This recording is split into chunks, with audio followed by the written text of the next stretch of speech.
There's a big Jewish population in Squirrel Hill, so it was easy for me to stay really close to my Jewish roots. I went to a Jewish preschool, a Jewish elementary school. I spent my summers at Jewish summer camps. So I'm on a Jewish swim team.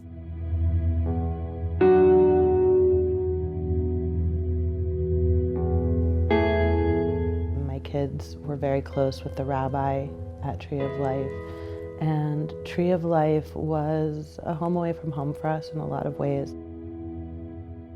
By the time I was 6 or 7 years old, I'd be able to run around that synagogue Tree of Life and just do what I wanted. We felt safe.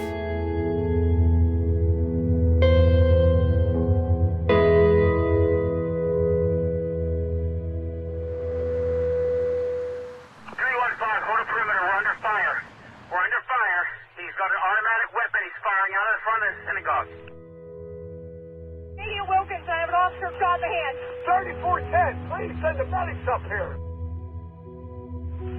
7-1, clear the air. We have a surrender in progress. Suspects crawling out. Suspects talking about all these Jews need to die. We're still communicating with them.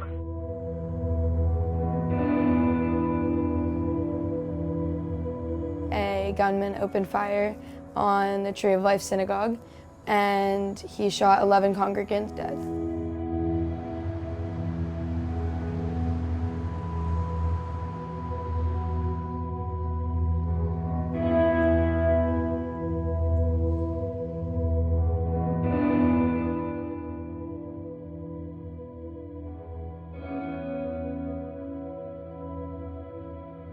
I didn't really know how I was supposed to react or how I could react or what I should be doing.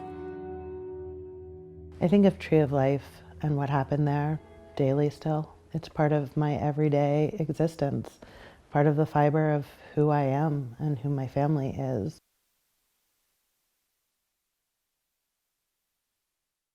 I don't really remember those 2 days very much. All I remember is yelling at my mom a lot, or so she says. Then I just got really mad at her for like everything she did was like wrong. Like crying was wrong. Calling my grandmother was wrong, like everything.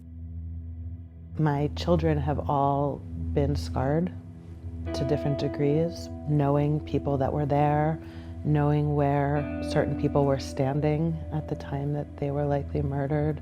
So not only am I dealing with my own feelings towards it, I'm working with 4 teenagers who are really struggling with, why do people hate us just because we're Jewish?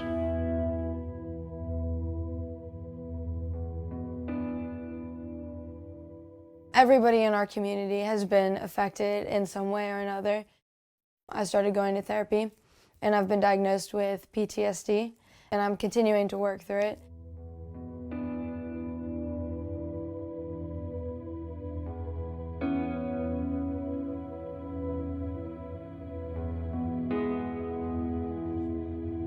I was one of the younger kids on the bus, and this older kid gets up in the back of the bus and he was like, "Who on this bus is Jewish?" And another girl and we looked at each other, both Jewish, we're like, and she stood up and she goes, "Well, why do you want to know?" And he was like, "Because all of you deserve to be in a gas chamber." And she just sat down. And we drove home.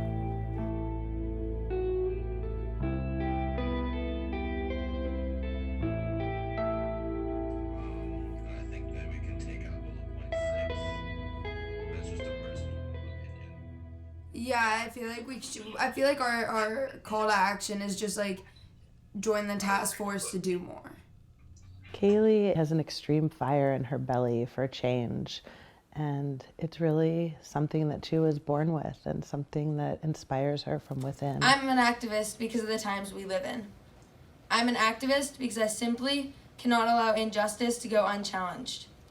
I'm an activist because I can't unsee all of the damage that has happened in the lives and of here we are today, 6 months later, and 11 people in my community were murdered by the same. To me, what happened at Tree of Life is split into 2 different categories, one of anti-Semitism and one of gun violence. And both are really strong, powerful issues that our country faces today.